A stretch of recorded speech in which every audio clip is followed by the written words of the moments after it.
ሰላም ጤና ይስጥልን የተወደዳችሁ የባሃ ሚዲያ ተመልካቾቻችን እንደምን ሰነበታችሁ? ይህ ባሃ ሚዲያ ነው። እንኳን ለሶስተኛ ሳምንት የአብይ ጾም በሰላም አደረሳችሁ አደረሰን። እንግዲህ ይህ ሶስተኛ ሳምንት አብይ ጾም ምኩራብ በመባል ይታወቃል። ይህንን ምኩራብ ቅድስት ቤተክርስቲያናችን እንዴት ትገልጸዋለች፣ እንዴት ታስተምረዋለች የሚለውን ከወንድማችን ዲያቆን ጳውሎስ ቀለመወርቅ ጋር ቆይታ የምናደርግ ይሆናል። እስከ መርሃ ግብራችን ፍጻሜ ድረስ አብራችሁን ቆዩ። እስኪ ወንድማችን እንኳን ደህና መጣ። እንግዲህ ዘወረደ ብለን ጀምረን ምኩራብ ላይ ደርሰናልና ይህንን ምኩራብ የተሰኘውን ሰንበት ቅድስት ቤተክርስቲያናችን እንዴት ታስተምረዋለች፣ እንዴት ትገልጸዋለች? ምኩራብ ማለትስ ምን ማለት ነው? እሺ እንኳን በደህና ቆያችሁኝ። በቅድስት ቤተክርስቲያናችን ይህ ዛሬ ያዝነው ሶስተኛ ሳምንት ምኩራብ በመባል ይጠራል። ቤተክርስቲያናችን እንደሚታወቀው ስምንቱን ሳምንታት ስያሜ ሰጥታ ክርስቶስን በሚገልጥ መልኩ ክርስቶስን በሚያስተምር መልኩ ትሰብካለች፣ ታስተምራለች። ይህን ሶስተኛ ሳምንት ቤተክርስቲያናችን ምኩራብ ብላ ነው የምትጠራው። ምኩራብ ማለት የስሙ ትርጓሜ የጸሎት ቤት ማለት ነው። አምላካችን ኢየሱስ ክርስቶስ በጣም በተደጋጋሚ ወደ ምኩራብ እየገባ ትምህርቶችን ያስተምር ነበር። በተለይ በዚህ በሉቃስ ወንጌል ምዕራፍ 4 ቁጥር 14 ጀምሮ ስንመለከት እንደ ልማዱም ወደ ምኩራብ ገባ ይላል እና ወደ ምኩራብ እየገባ ያስተምር ነበር፣ ይገስጻቸው ነበር፣ ይፈውሳቸው ነበር። በስጋ በሽታ የተያዙትን ከስጋ በሽታቸው ነፍሳቸው እርሱን በማሰብ እሱን በመጠማት ወይም ደግሞ እግዚአብሔር መንግስት በመናፈቅ የሚጠባበቁትን ደግሞ ለነፍሳቸው የሚሆነውን የእግዚአብሔርን ቃል በማስተማር በምኩራብ በተደጋጋሚ ጊዜ ይገባ ነበር። በዚህ በሶስተኛ ሳምንት ምኩራብ ብለን በምንጠራው ግን ያልተለመደ ነገር ነው የሆነው። አምላካችን ኢየሱስ ክርስቶስ እንደ ልማዱ ወደዚች ወደ ምኩራብ ወይም ወደ ጸሎት ቤት በገባበት ሰዓት ሰዎች ይህን የጸሎት ቤት የወንበዴዎች ዋሻ አድርገውት የሻጭና የለዋጭ መገበያያ አድርገውት ነበር የጠበቁት። በዚህ ጊዜ አምላካችን ኢየሱስ ክርስቶስ እጅግ በጣም የተቆጣበት ጅራፍ አበጅቶ ሻጭና ለዋጮቹን እየገረፈ ያወጣበት ዕለት ነው። በጣም የሚደንቀው አምላካችን ኢየሱስ ክርስቶስ አጋንንትን በአጋንንት አለቃ ያስወጣል ብለው ሲዘብቱበት፣ ምራቅ ሲተፉበት ያላሳየውን መቆጣት፣ ሲገርፉት ሲያንገላቱት ያላሳየውን ቅጣት በዚች በጸሎት ቤት ግን የወንበዴዎች ዋሻ አድርገውት የሻጭና የለዋጭ መገበያያ አድርገውት በተመለከታቸው ጊዜ እጅግ በጣም የተቆጣበት ዕለት ነው። ምክንያቱ ለምንድን ነው ቢባል ቅድስት ቤተክርስቲያን ወይም የጸሎት ቤት አባቶቻችን እንደሚናገሩት መዓዛሆሙ ለቅዱሳን አንቀጸ መድኃኒት፣ የቅዱሳን መዓዛቸው የመድኃኒት በር ብሎ የሚጠሯትን ቤተክርስቲያን የሻጮች የለዋጮች መገበያያ ባደረጓት ጊዜ እጅግ የተቆጣበት በቅናትም ጅራፍ አበጅቶ እየገረፈ ያወጣበት ዕለት ነው። ይቺ ቅድስት ቤተክርስቲያን በኋለኛው ዘመንም በክብር ደግሞ የሚያትማት በመንፈስ ቅዱስ የሚወልዳቸው ልጆቹ ከአብራክ መንፈስ ቅዱስ የሚወለዱ መጠጊያ የምትሆን የመማፀኛ ከተማችን የምትሆን ቤተክርስቲያንን እንደ መገበያያ አድርገው ዋኖስ፣ እርግብ እና ሌሎችን የገበያ መለዋወጫ ስፍራ አድርገው በተመለከተ ጊዜ እጅጉን የተቆጣበት ዕለት ነው።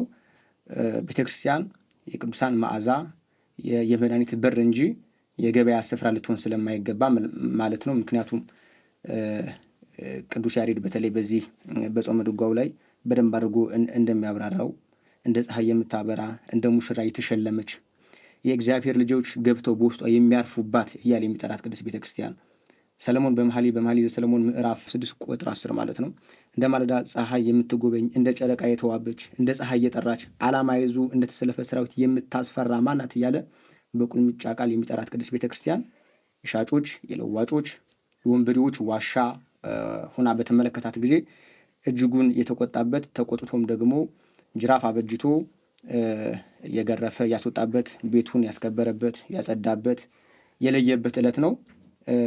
ምኩራብ ስናስብ በተለይ በዚህ ሶስተኛ ሳምንት ማለት ነው አምላካችን ኢየሱስ ክርስቶስ ሲንቁት ሲተፉበት አጋንንትን በአጋንንት አለቃ ያስወጣል ሲሉ ሲሳለቁበት በምህረት ያለፋቸው ነገር ግን አስቀድሜ እንደተናገርኩት ከአብራከ መንፈስ ቅዱስ ለሚወልዳቸው ልጆቹ መጠጊያ ለምትሆን የጸሎት ቤት ለምትሆን ቅድስት ቤተክርስቲያን ግን በቀናት እየገረፈ ያስወጣበት ዕለት ነው። ቤተክርስቲያናችን ይህንን 3ኛ ሳምንት ምኩራብ ብላ ጌታችን ኢየሱስ ክርስቶስ ምን እንዳስቆጣውና ለምን እንዳስቆጣው ትናገራለች ወይም ታስተምራለች ማለት ነው። እሺ ዲያቆን፣ እንግዲህ ከዚህ ጋር ተያይዞ ቅድስት ቤተክርስቲያናችን ምኩራብን እንዴት እንደምትሰብከው እንዴት እንደምትገልጸው ያንን ብለዋልና፣ ሌላኛው ደግሞ እንግዲህ ምንድነው እነዚህ ስያሜዎች ጭምር ጌታችን ኢየሱስ ክርስቶስ የሚመጣበት የምታስበው ደብረ ዘይት አለ። ደብረ ዘይትን ስናስብ አሁን ጌታችን መድኃኒታችን ኢየሱስ ክርስቶስ ወደዚች ምድር የሚመጣባትና ዓለምን የሚያሳልፍባት እንደሆነ እንገነዘባለን፣ እናውቃለን። ቅድስት ቤተክርስቲያናችን አስተምራንናለች እና በዚህ ቀንስ በምኩራብስ የሚታሰበው ነገር ምንድን ነው? ከዚህ ጋር ተያይዞ እሺ፣ በዚህ ቀን የምናስበው በእውነት ከሆነ እግዚአብሔር አምላካችን ወልደ እግዚአብሔር ኢየሱስ ክርስቶስ ለቤቱ ምን ያክል ቀናተኛ አምላክ መሆኑ ነው የምናስበው። ምን ያህል ለቤቱ የሚቀና እግዚአብሔር አምላካችን በክብሩና በቤቱ የሚቀና አምላክ መሆኑን ልንረዳ ይገባል። በዚህ በመዝሙረ ዳዊት ምዕራፍ 69 ከቁጥር 9 አካባቢ ጀምሮ እንደተጻፈው የቤትህ ቅናት በልታኛለችና የሚሰድቡህም ስድብ በላዬ ወድቃለች እንደሚል ይህ ስለ ክርስቶስ የተነገረ ቃል ነው። እግዚአብሔር አምላክ ለቤቱ ምን ያክል ቀናተኛ አምላክ መሆኑን ነው የምናስበው። ሁለተኛ በዚህ ቀን የምናስበው ምኩራብን ስናስብ ጌታችን ኢየሱስ ክርስቶስ ለቤቱ ያለው ፍቅር ምን ያክል እንደሆነ ነው። ቤቱን ምን ያክል እንደሚያከብር፣ ቤቱን ምን ያክል እንደሚወድ። ለዚህ ነው ቅዱስ ጳውሎስ በኤፌሶን መጽሐፍ ምዕራፍ 5 ቁጥር 24 ጀምሮ እንደዚህ ይነበባል። ከቁጥር 23 ጀምሮ ባነበው ክርስቶስ ደግሞ የቤተክርስቲያን ራስ እንደሆነ እርሱም አካሉን የሚያድን እንደሆነ ባልም የሚስቱ ራስ ነው። ዳሩ ግን ቤተክርስቲያን ለክርስቶስ እንደምትገዛ እንዲሁ ሚስቶች ደግሞ በሁሉ ለባሎቻቸው ይገዙ። ባሎች ሆይ ክርስቶስ ደግሞ ቤተክርስቲያንን እንደወደዳት ሚስቶቻችሁን ውደዱ። በውሃ መታጠብና ከቃሉ ጋር አንጽቶ እንዲቀድሳት ስለ እርሷም ራሱን አሳልፎ ሰጠ። እድፈት ወይም የፊት መጨማደድ ወይም እንዲህ ያለ ነገር ሳይሆንባት ቅድስት ያለ ነውር ትሆን ዘንድ ክብርት የሆነችን ቤተክርስቲያን ለራሱ እንዲያቀርብ ፈለገ። እንዲሁም ባሎች ደግሞ እንደ ገዛ ስጋቸው አድርገው የገዛ ሚስቶቻቸውን ሊወዷቸው ይገባቸዋል። የገዛ ሚስቱን የሚወድ ራሱን ይወዳል። ማንም የገዛ ስጋውን የሚጠላ ከቶ የለምና። ነገር ግን የአካል ብልቶች ስንሆን ክርስቶስ ደግሞ ለቤተክርስቲያን እንዳደረገላት ይመግበዋል፣ ይንከባከቡመዋል። ስለዚህ ሰው አባትና እናቱን ይተዋል፣ ከሚስቱ ጋር ይተባበራል፣ ሁለቱም አንድ ስጋ ይሆናሉ። ይህ ምስጢር ታላቅ ነው። እኔ ይህን ግን ስለ ቤተክርስቲያን ስለ ክርስቶስና ስለ ቤተክርስቲያን እላለሁ ይላል። በዚህ ቀን በሁለተኛ ደረጃ ልናስብ የሚገባው ጌታችን ኢየሱስ ክርስቶስ ቅድስት ቤተክርስቲያንን እንደሚወዳት፣ ምን ያክል እንደሚያፈቅራት፣ ራሱን አሳልፎ እንደሰጣት፣ ያለ ነውር እድፈት የሌለባት ያለ ፊት መጨማደድ እንድትሆን ስለ እርሷ ራሱን አሳልፎ እንደሰጠ ነው በዚህ ቀን ልንረዳ የሚገባው። በሶስተኛ ደረጃ በዚህ ቀን ልንረዳ ወይም ልናስተውል የሚገባው አምላካችን ኢየሱስ ክርስቶስ ቅጣቱን ሲጀምር ወይም ፍርዱን ሲጀምር አሁንም ከቤቱ እንደሚጀምር ነው። በዚህ በአንደኛ ጴጥሮስ ምዕራፍ 4 ከቁጥር 17 ጀምሮ እንደምንመለከተው ፍርድ ከእግዚአብሔር ቤት ተነስቶ የሚጀምርበት ጊዜ ደርሷልና አስቀድሞ በእኛ የሚጀምር ከሆነ ለእግዚአብሔር ወንጌል የማይታዘዙ መጨረሻቸው ምን ይሆን ይላል። ስለዚህ 3 ነገርን እናስባለን። የመጀመሪያው ምን ያክል ለቤቱ ቀናተኛ አምላክ እንደሆነ ነው የምናስበው። ምን ያክል በክብሩና በቤቱ የሚደራደር አምላክ እንዳልሆነ አስቀድሜ እንደተናገርኩት ሲዘብቱበት አጋንንትን በአጋንንት አለቃ ያስወጣል ሲሉ ሲተፉበት በምህረት ያለፋቸው፣ በቤቱ ግን የወንበዴዎች ዋሻ አድርጎ በተመለከተ ጊዜ፣ የሻጭ የለዋጭ ገበያ አድርጎ በተመለከተ ጊዜ በቁጣ ያስወጣበት የገረፈበት ዕለት ነው። ይሄ የሚያሳየው ምን ያክል ለቤቱ የሚቀና አምላክ መሆኑ ነው እና እሱን ማስተዋል አለብን። በሁለተኛ ደረጃ ምን ያክል አሁንም ቤተክርስቲያንን እንደወደዳት ራሱን አሳልፎ እንደሰጣት ይህንን ልናስተውል ይገባል። በሶስተኛ ደረጃ አሁንም በእግዚአብሔር ቤት ያለ ቅንነት የሚመላለሱ በለዋጭና በሽያጭ አይነት የሕይወት ስርዓት የሚመላለሱ ፍርድ ከእግዚአብሔር ቤት ሲጀምር በጅራፍ አሁንም የሚመጣ ጌታ መሆኑን ማስተዋል ያስፈልጋል ማለት ነው። እሺ እንግዲህ ሌላኛው ደግሞ ምንድን ነው? ቅድስት ቤተክርስቲያናችን ስንዱም ቤት ነች።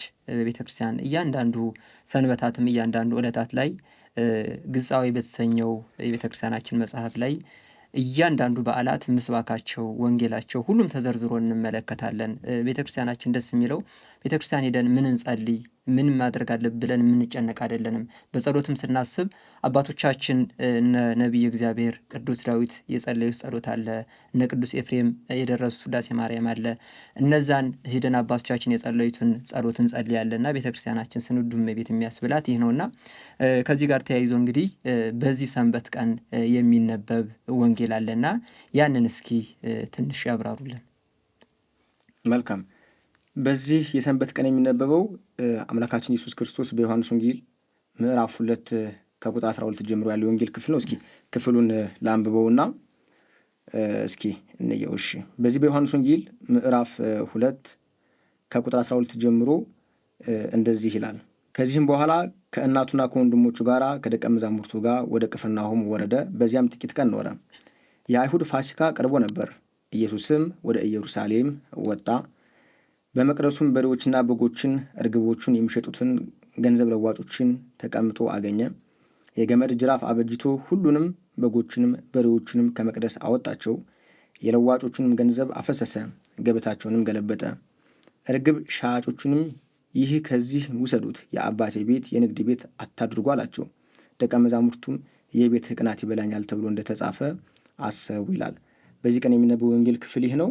አምላካችን ኢየሱስ ክርስቶስ ወደ ምኩራብ ሲገባ ወይም ወደ ጸሎት ቤት ሲገባ ቤቱን የሽያጭ የለዋጭ ቤት አድርገው ስለነበረ በቁጣ ተነሳስቶ ጅራፍ አበጅቶ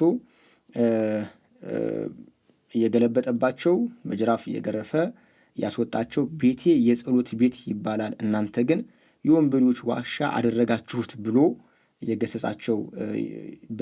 የገሰጸበት የወንጌል ክፍል ነው የሚነበበው። እንግዲህ በዚህ የወንጌል ክፍል ልናስተውል ልናስብ የሚገባው ነገር ቢኖር አምላካችን ኢየሱስ ክርስቶስ ሻጮችን፣ ለዋጮችን፣ ነጋዴዎችን ወይም ደግሞ የወንበዴ ዋሻ አደረጋችሁ ብሎ ያሰባቸውን ሰዎች ለምንድን ነው የሚያስወጣው?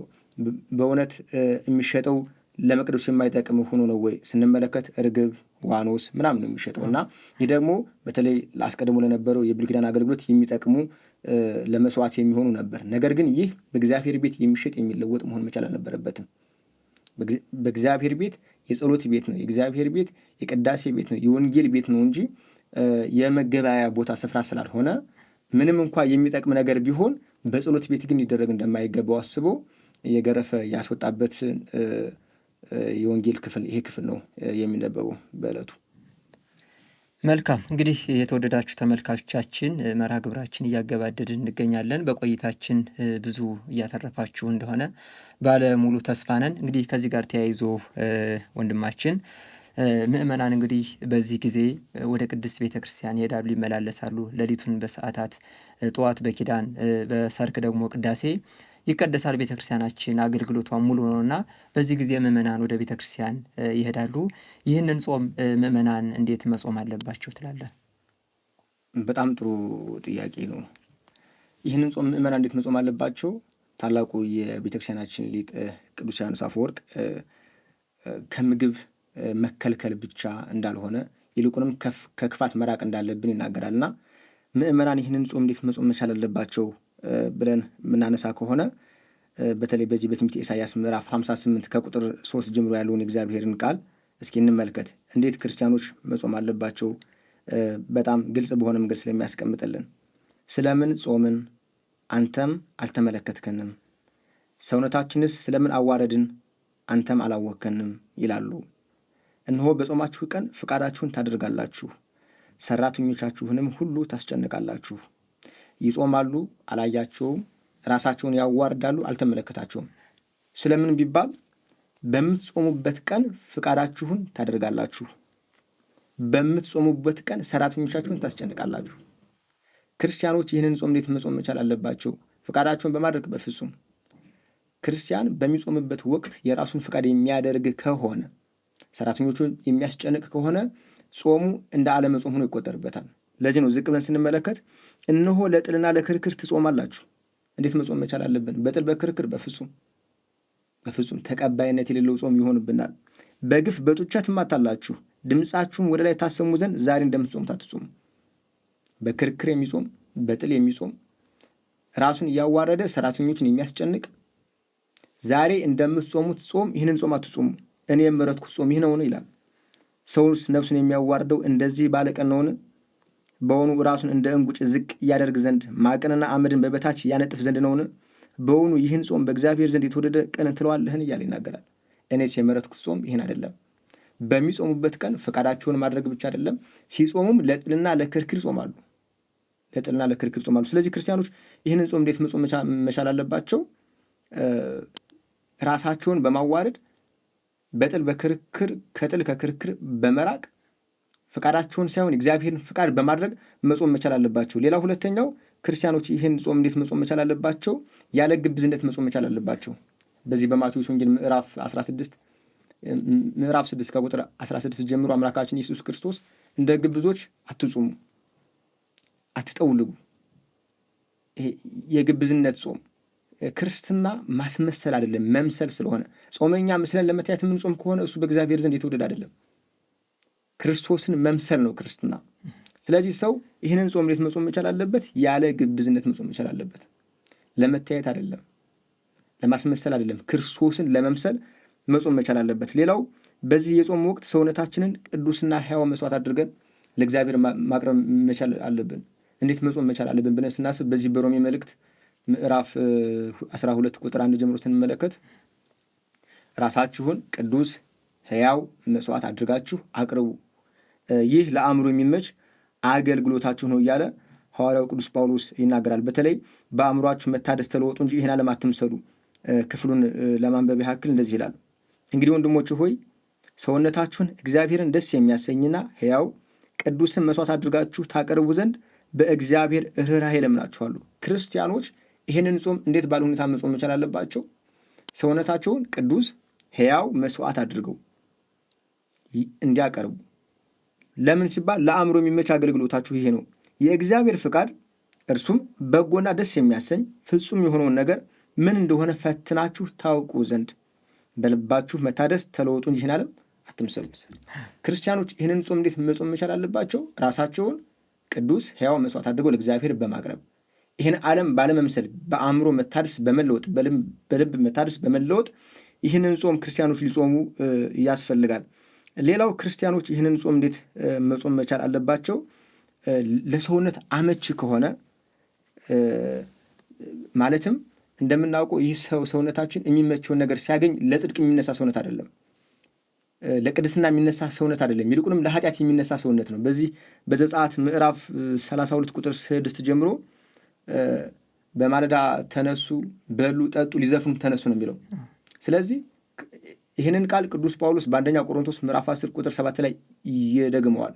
ክርስቲያኖች ይህንን ጾም ራሳቸውን ከስጋ ምቾት በማራቅ ምክንያቱም ይህ ስጋችን ምቾት ባገኘ ቁጥር ደስታን ባገኘ ቁጥር ለጽድቅ የሚነሳ አይደለም፣ ለቅድስና የሚነሳ አይደለም። ስለዚህ ከተለያዩ ነገሮች ራሳቸውን በመቆጠብ ከሚያዩት ከሚሰሙት ራሳቸውን በመጠበቅ ምክንያቱም ዓይን ከማየት ጆሮም ከመስማት ስለማይሞላም ጭምር ማለት ነው። እና እንዴት ባለ ሁኔታ ክርስቲያኖች ይህንን ጾም መቻል አለባቸው?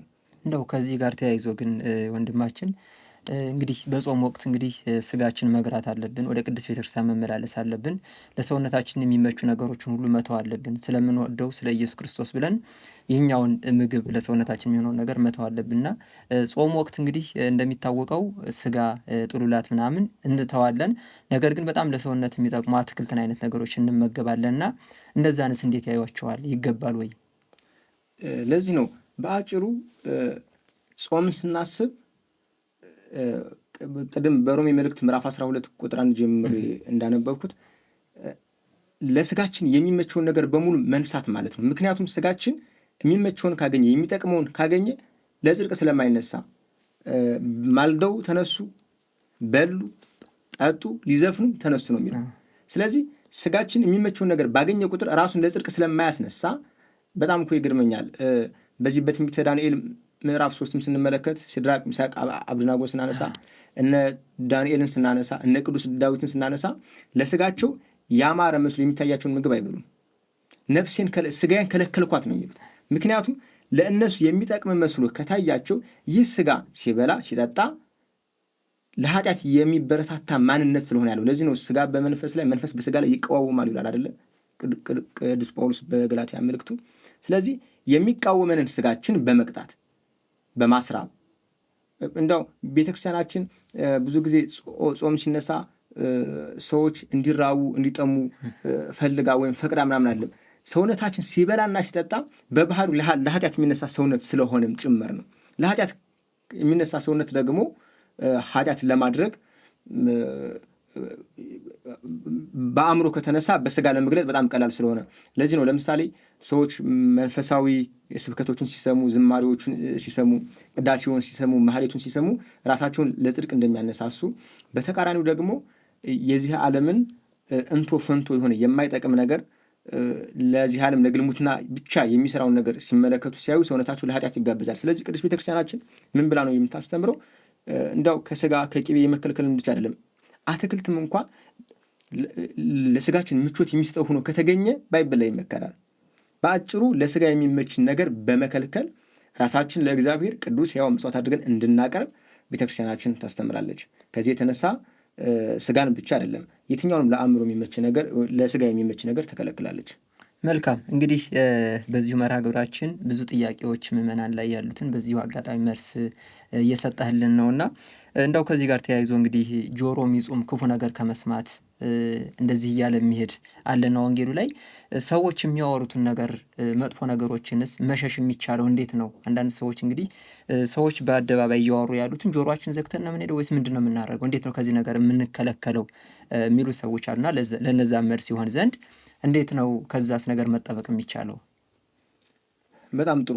ይህንን ቅዱስ ጳውሎስ ለቅዱስ ጢሞቴዎስ በሁለተኛ መልእክቱ ምዕራፍ 3 ጀምሮ ከቁጥር 1 ስንመለከት በመጨረሻው ጊዜ የሚያስጨንቅ ዘመን እንደሚመጣ ይህንን እወቅ ይለውና ሰዎች ራሳቸውን የሚወዱ ትምክህተኞች፣ ተሳዳቢዎች፣ ለወላጆቻቸው የማይታዘዙ ሐሜተኞች፣ እርቅን የማይሰሙ ከዳተኞች እያለ ዘመኑን የሚያስጨንቁት ሰዎች እንደሆኑ ይናገርና አንተ ግን እንደነዚህ ካሉ ሰዎች ራቅ ይለዋል። ክርስትና መሸሽ ጭምር ነው። እንደምታስታውሱት በጴጢፋራ ቤት ዮሴፍን የጴጢፋራ ሚስት ታስቸግረው ነበር አይደለ? ዮሴፍ ምን ነበር የሚያደርገው? ይሸሻት ነበር። አንዳንድ ጊዜ ኃጢአትን ፊት ለፊት የምትጋፈጠው አይደለም፣ በመሸሽ በመራቅ ራስን ለጽድቅ ለቅድስና የምታነሳሳባት ነው። ስለዚህ ሰዎች ሐሜተኞች ከሆኑ፣ ሰዎች ከዳተኞች ከሆኑ፣ ምክንያቱም በጆሮአችን የሚገባ በዓይናችን የሚገባ በአእምሯችን እያንሰላሰልን በኃጢአት የመገለጥ ዕድሉ ሰፊ ነው። አስቀድመን ከነዚህ መራቅ አስፈላጊ ነው። ምክንያቱም ቅዱስ ጳውሎስ ሽሽ ነው ያለው፣ ራቅ ነው ያለው። አንተ እንደነዚህ ካሉ ሰዎች ራቅ። የአምልኮ መልክ አላቸው፣ ኃይሉን ግን ክደዋል። ኃጢአታቸው የተከመረባቸውን ሴቶች እየገቡ ያስታሉ። አንተ ግን ፍቅሬን፣ ትዕግስቴን፣ ጽናቴን፣ አካሄዴን ተመልከት ይለዋል። የቅዱስ ጳውሎስን አካሄድ፣ ጽናት፣ ፍቅር በተመለከተ ጊዜ ክርስቶስን እየመሰለ የመሄድ ዕድሉ ሰፊ ነው። ነገር ግን አስቀድሞ የተናገራቸውን ራሳቸውን የሚወዱ ገንዘብን የሚወዱ ሐሜተኞች፣ ችኩሎች፣ ለእርቅ የማይሉ ከእግዚአብሔር ይልቅ ተድላን የሚወዱ ሰዎች እነሱን በተመለከተ ጊዜ ግን እሱም እንደነሱ ተስቦ እንዳይወድቅ አንተ ግን ከእነዚህ ራቅ ይላል። ስለዚህ ክርስቲያኖች በተለይም በዚህ የጾም ወቅት ራሳቸውን ከሐሜተኞች፣ ከውሸተኞች፣ ገንዘብን ከሚወዱ በአጠቃላይ ማንነታቸውን በኃጢአት ካደረጉ ሰዎች መራቅ መሸሽ ይኖርባቸዋል ማለት ነው። አንዳንዱን ኃጢአት በመራቅ ስለሆነ የምንጠበቀው።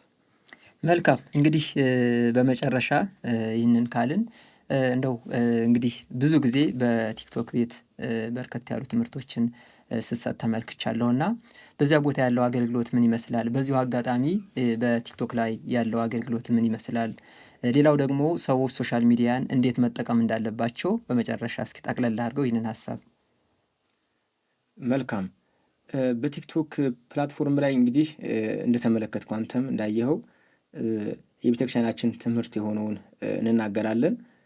ምክንያቱም ብዙ ከሳሾች ቤተክርስቲያናችን የማትለውን የማታስተምረውን እንደምትል አድርገው ስለሚናገሩ የቤተክርስቲያናችን ትምህርት ያልሆነውን የቤተክርስቲያናችን ትምህርት አይደለም፣ የቤተክርስቲያናችን ትምህርት የሆነውን ደግሞ እንደ ቤተክርስቲያናችን ትምህርት ለመናገር በቅርብ 1 ዓመት ባልሞላ ውስጥ ነው በዚህ የአገልግሎት ውስጥ የገባሁት።